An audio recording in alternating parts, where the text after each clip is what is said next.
Lalu bagaimana kasus kecurangan ini bisa terjadi dan apa langkah yang dilakukan pihak kampus untuk mengantisipasi agar kejadian serupa tidak terulang? Kita sudah bersama Profesor Martadi, Wakil Rektor 1 UNESA Universitas Negeri Surabaya yang juga sekaligus Ketua Pelaksana UTBK UNESA. Selamat siang, Prof.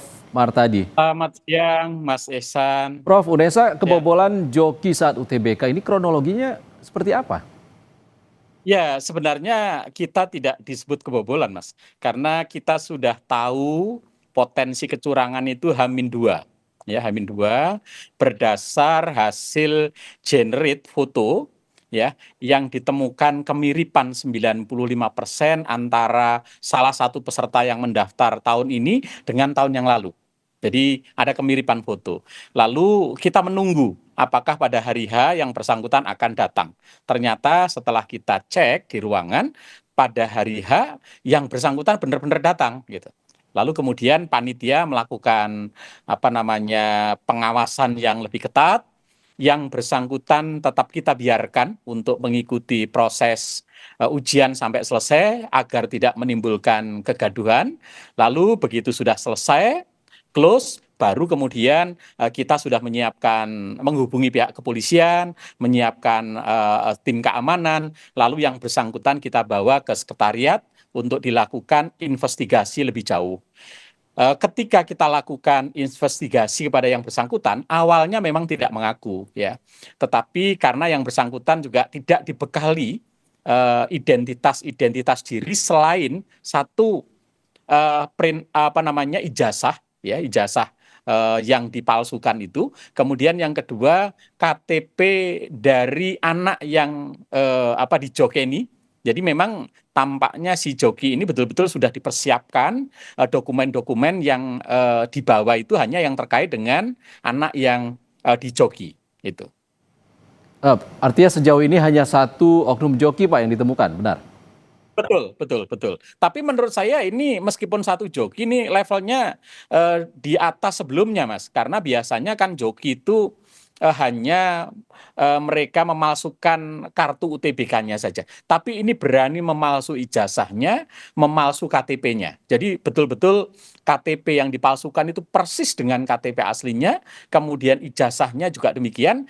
Kita baru tahu kalau ijazahnya dipalsukan ketika kemudian kita melakukan cross check dengan pihak sekolah, apakah betul ada nama ini, kemudian mohon bisa dikirimkan dokumen ijazahnya, begitu sudah dikirimkan ijazahnya, foto-fotonya, kita pastikan bahwa 100% ini adalah pemalsuan dan ini tindak kriminal untuk perjokian. Kalau ini lebih canggih dari sebelumnya, artinya banyak sudah kasus sebelumnya yang terjadi ya, Prof, ya?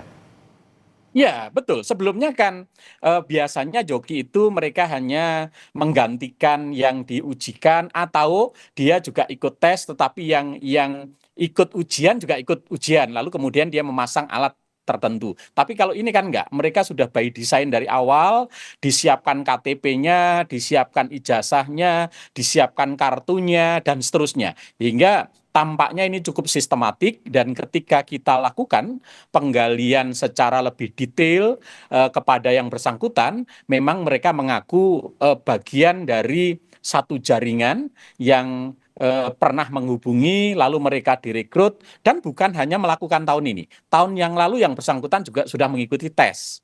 Ya, jadi ini menurut saya memang perlu dilakukan penelusuran lebih jauh sehingga secara nasional jaringannya bisa dibongkar. Pengakuan yang bersangkutan yang memerintahkan juga bukan orang yang dari Jawa Timur, tetapi lintas provinsi. Lintas provinsi. Oke, Prof Martadi, harusnya pengecekan ataupun pengawasan ini seperti apa? Apakah ini sistemnya sudah matang di semua tempat yang jadi penyelenggara UTBK? Ya, menurut saya untuk langkah antisipasi ke depan, saya pikir sudah betul. Di awal itu panitia pusat sudah memetakan data-data yang anomali, ya. Lalu data-data anomali itu kemudian perlu dikomunikasikan dengan perguruan tinggi penyelenggara. Lalu kemudian nanti perguruan tinggi penyelenggara akan melakukan mapping data anomali ini tempatnya, ruangannya di mana. ya tesnya. Lalu dari situ kita bisa menyiapkan petugas khusus untuk melakukan mencermati, mendalami secara lebih jauh, kemudian meneliti sehingga kemungkinan untuk potensi perjokian atau kecurangan itu bisa kita kurangin.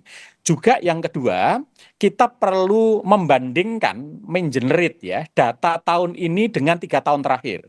Karena ternyata kalau kita tidak membandingkan dengan data peserta UTBK tahun sebelumnya, mungkin ini tidak ketahuan, ya. Tetapi kan ketahuannya ini karena ada foto yang 95 mirip, tetapi pernah tes di tahun 2025 dan di 2026 ini juga tes, tetapi namanya berbeda. Ini kan yang kemudian menimbulkan kecurigaan di H-2 itu. Maka ternyata betul bahwa ini adalah ada potensi untuk perjokian di UTBK tahun 2026. Oke, Prof. Martadi, kalau Wakil Menteri Pendidikan Dasar bilang perjokian ini termasuk ataupun kecurangan UTBK ini termasuk kriminal. Bagaimana nasib pelaku sekarang dan termasuk yang dijokikan juga, apakah dibawa ke ranah hukum?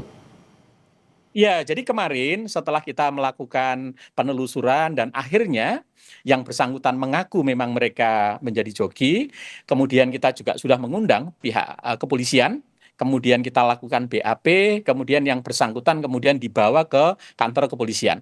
Di sana lalu kemudian didalami lebih jauh karena ternyata bukan hanya soal dia menjadi joki, tetapi juga soal pemalsuan dokumen resmi negara.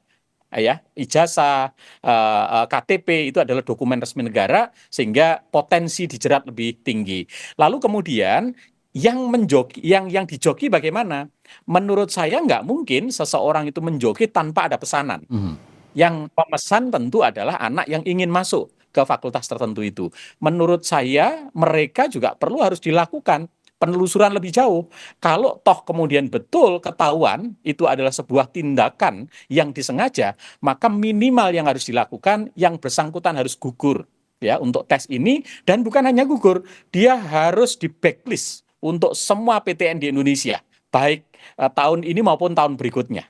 Lalu apakah cukup jika memang di situ ada komunikasi, ada kesengajaan bekerja sama dengan pihak untuk melakukan pemalsuan dokumen, maka tidak menutup kemungkinan yang memesan untuk dijoki itu pun ada kemungkinan bisa dijerat dengan tindak pidana. Karena memang ada fakta dan bukti yang nyata bahwa ada pemalsuan Baik, dokumen resmi negara.